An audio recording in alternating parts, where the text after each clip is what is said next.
Esse vídeo aqui, ele não tem roteiro nenhum, tá? Eu peguei o celular, vou gravar e vou falar da minha pesquisa. Que eu sou a Lore e eu explico. No vídeo que eu postei há um bom tempo atrás, aqui um grande parênteses, porque espero que vocês possam me perdoar por não estar gravando com tanta frequência, porque é muito complicado conciliar os textos da faculdade, os textos do TCC e a escrita. Mas enfim, resolvi falar hoje porque essa semana eu tive um surto, porque eu não estava conseguindo encaminhar com a pesquisa, e aí eu resolvi fazer uma carta aberta para o TCC. Sentei aqui e falei assim, é isso que eu quero falar. Eu preciso falar disso. Fiz uma autocrítica também. E parece que deu certo, porque nos últimos dias a escrita tem fluído. E aí, o que estava me incomodando era reunir todas as referências que eu tinha para colocar dentro do meu artigo.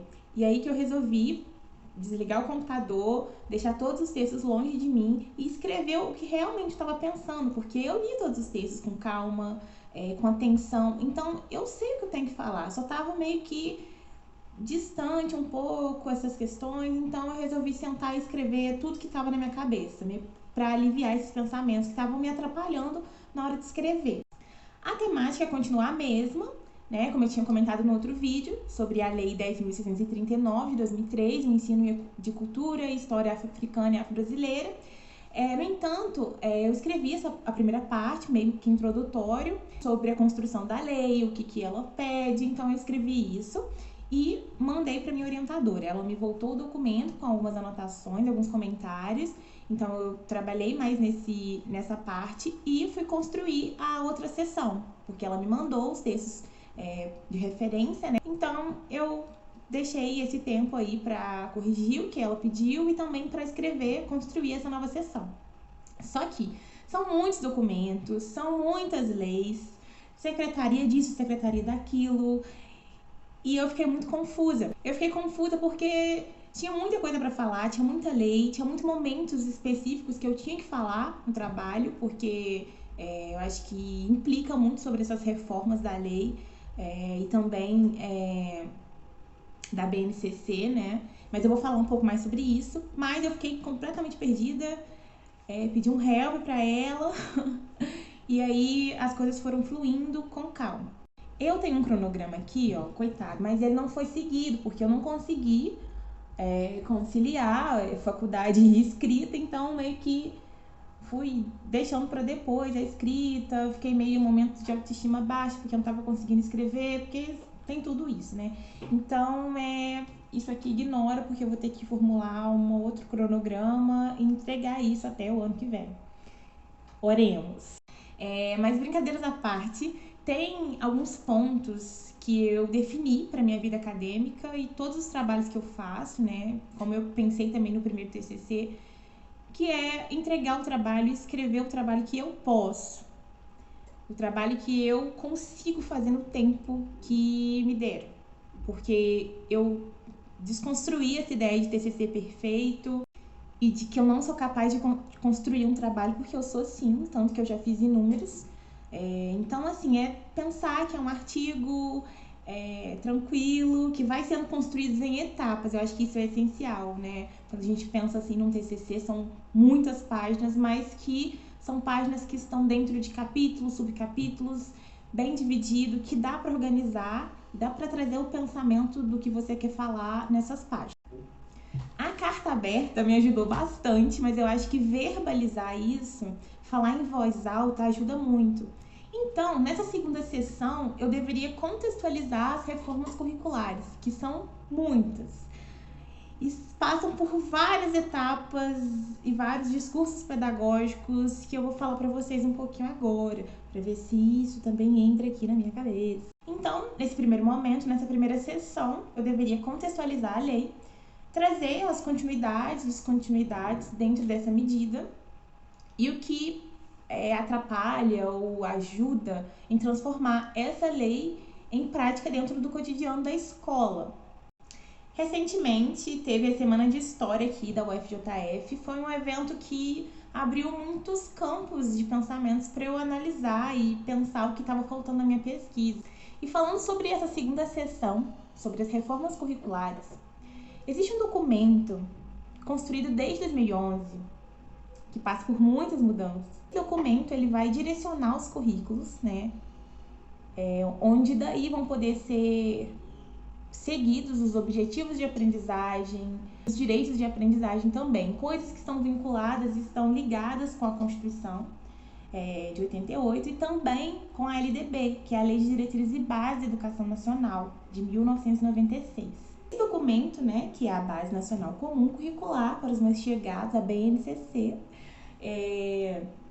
ela é construída pensando em uma educação democrática e de respeito a todas as diversidades, sejam elas identitárias, culturais, enfim. Esse documento ele contém 2 objetivos que vão ser pensados por uma equipe, né, de agentes que estão envolvidos com a educação, seja do ensino básico, seja do ensino superior, que vão pensar um currículo, uma base, né, curricular que seja comum e nacional. E o desafio que isso implica é trazer a diversidade que existe, sejam elas regionais e culturais. Além disso, ele vai estar pensando uma educação democrática e básica, desde o ensino infantil até o ensino médio. Para ficar mais fácil de entender, eu queria comentar sobre um recorte temporal, que é o de 2014 a 2015, e também a versão de 2016. Aí a gente tem os desdobramentos que resultam na versão final homologada em 2017, já com o novo ensino médio a ser pensado. Um texto que é bem curtinho, mas que me ajudou muito, foi o texto da Ileise Silva, do Henrique Neto e do Daniel Vicente, né? O texto chama A Proposta da Base Nacional Comum Curricular e o debate entre 1988 e 2015. Nesse material, os autores vão comentar que, na versão de 2014, né, chamada de versão preliminar, os agentes que constroem a BNCC vão estar pensando no foco, o sujeito foco desse documento. É uma versão que traz conceitos, fala das desigualdades sociais e o princípio da educação democrática, mas que assume novos rumos em 2015. Nesse recorte temporal, que a gente tem aí o segundo mandato da Dilma, apesar de continuar o mesmo governo, ela vai nomear outro ministro para assumir a pasta da educação. Quem assume é o Cid Gomes e ele vai reestruturar as equipes que vão pensar a proposta da BNCC. Daí, em 2015, essa proposta já vai estar incluída aí o sistema de avaliação e também a referência, tem como referência também o Exame Nacional do Ensino Médio, que é o Enem, né? Enfim. E daí, em 2016, né, acho que se assume um novo discurso pedagógico, porque o novo sujeito que os agentes, né, da base vão estar pensando é um sujeito muito mais individual. Daí a gente tem o estudante sendo pensado de uma forma muito mais individual para uma educação técnica voltada para o mercado. Nesse recorte temporal que eu vou falar agora, de 2015 a 2016, a presidente Dilma, ela sofre o impeachment e quem assume é o Michel Temer. Daí o que a gente tem que entender é que com o novo presidente, o novo comando, os rumos da educação vão mudar, o discurso pedagógico vai mudar e, como eu falei, vai adquirir caráter mais mercadológico. Abrindo um novo parênteses aqui, eu acho que isso é assunto para outro vídeo, mas eu queria falar sobre o movimento pela base, que vai contar com participação de entidades públicas e privadas, e eu queria comentar principalmente sobre a iniciativa privada ditando os rumos da educação, mas eu acho que isso é assunto para um outro vídeo que eu estiver mais calmo, porque isso mexe um pouco com os meus nervos, mas enfim, né, eu faço um vídeo comentando sobre isso, se vocês quiserem, peçam por favor aqui nos comentários.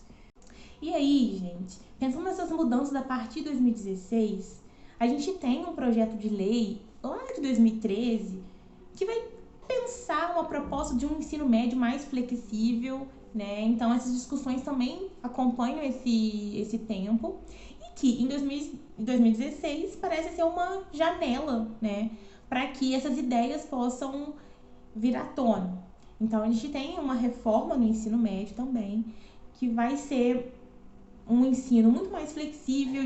E aí, aí, depois de eu falar disso tudo e chegar no ensino médio, eu queria falar sobre, né, a área de ciências humanas e sociais aplicadas e daí comentar a Lei 10.639 de 2003 nessas reformas todas. O que a gente pode concluir até aqui, né, com a minha fala, é que diferente do movimento pela base, que eu vou falar com mais tranquilidade para vocês, esse movimento pela base, ele reúne muitas entidades e se caracteriza por ser um movimento apartidário, porque independente dos governos que vão sucedendo, ele continua firme.